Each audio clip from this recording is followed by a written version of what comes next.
మన రాష్ట్ర మాజీ ముఖ్యమంత్రి మరియు వైఎస్ఆర్సీపీ పార్టీ అధినేత వైఎస్ జగన్మోహన్ రెడ్డి గారు ఈరోజు ఢిల్లీలో తలపెట్టిన ధర్నా ద్వారా మన దేశం మొత్తం ఆంధ్రప్రదేశ్ గురించి మాట్లాడుకునేటట్టు చేశారు. అయితే ఇది టీడీపీ వారు చేసిన అరాచకమా, లేకపోతే టీడీపీ వారు గుండాలు చేసిన అరాచకమా అనేది దేశ ప్రజలు మొత్తానికి తెలుసు. జాతీయ మీడియా ద్వారా దేశంలో ఉన్నటువంటి అన్ని పార్టీల వారికి మరియు దేశ ప్రజల మొత్తానికి తెలిసేటట్టుగా ఆయన వారి పార్టీ మీద, వారి పార్టీ కార్యకర్తలు, ఎమ్మెల్యేలు, ఎమ్మెల్సీలు, ఎంపీల మీద దాడులు మరియు వారిని చంపేసిన విధానం మొత్తం ఒక వీడియోల ద్వారా, ఫోటోల ద్వారా ఎగ్జిబిషన్ జంతర్ మంతర్ వద్ద ఏర్పాటు చేసింది.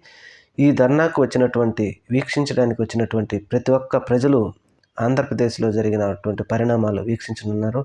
దీని ద్వారా మన ఆంధ్రప్రదేశ్ ప్రభుత్వానికి, రాష్ట్రానికి కూడా చాలా మంచి పేరు రానుంది.